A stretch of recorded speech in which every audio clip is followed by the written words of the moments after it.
According to legend, in the 27th century BCE, the Yellow Emperor of China charged his historian, Cang Jie, to develop a system of writing. Sitting alongside a riverbank, Cang Jie noticed the imagery that surrounded him.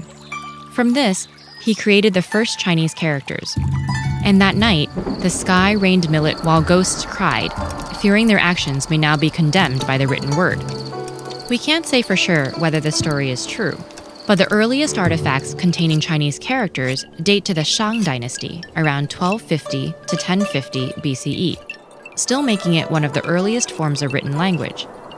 Characters etched on ox bones and turtle shells show Shang kings' writings to their ancestors, discussing everything from agriculture to the origins of a toothache. And as the legend suggests, these ancient characters were mainly pictograms, or symbols that resemble what they're meant to represent. Even today, some of the most foundational Chinese characters remain pictographic, like ren, which means person, and mu, which means wood or tree. Some characters are ideograms, or symbols that represent abstract concepts, like the numbers yi, er, and san. Others are compound ideograms, which combine two or more pictograms or ideograms.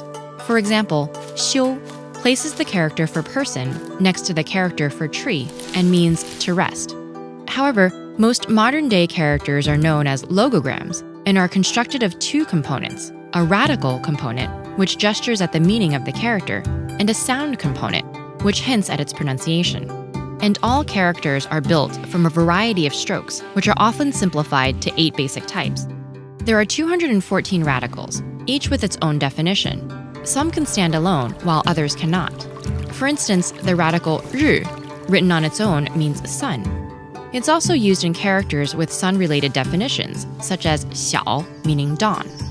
The radical cao, on the other hand, never stands alone, but can be found within characters related to grass and plants, like hua, meaning flower.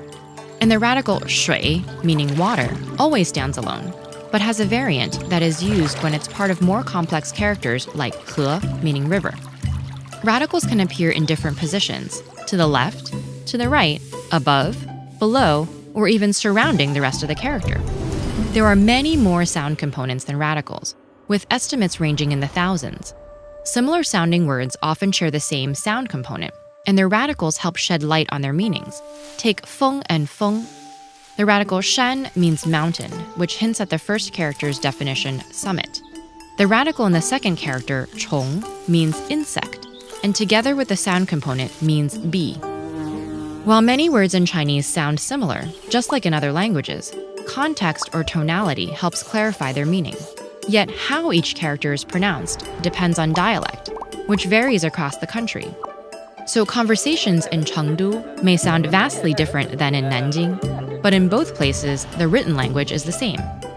And unlike the Romance languages, Chinese has no gendered nouns or verb conjugations, so the character chi, meaning to eat, remains unchanged whether the subject is yourself, a coworker, or a legion of fearful ghosts.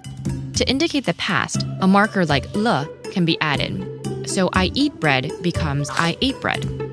Over the years, the Chinese writing system has undergone many changes. As characters went from being etched in bone to cast in bronze to brushed on paper, their script has evolved along the way.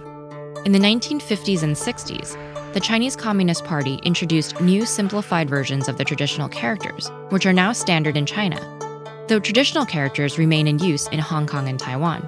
And while the Chinese character system may seem unique, its development greatly influenced the spoken languages and writing systems of its neighbors. For example, around 60% of Japanese dictionary entries are kanji, characters that originated in Chinese or were created from its elements. With a 3,000-year history, Chinese characters have and will continue to leave their mark. Did you know that TED-Ed animations are now available in Mandarin? If you're ready to practice your language skills, head over to TED-Ed Mandarin and hit subscribe. Or learn the myth behind the Chinese zodiac with this video.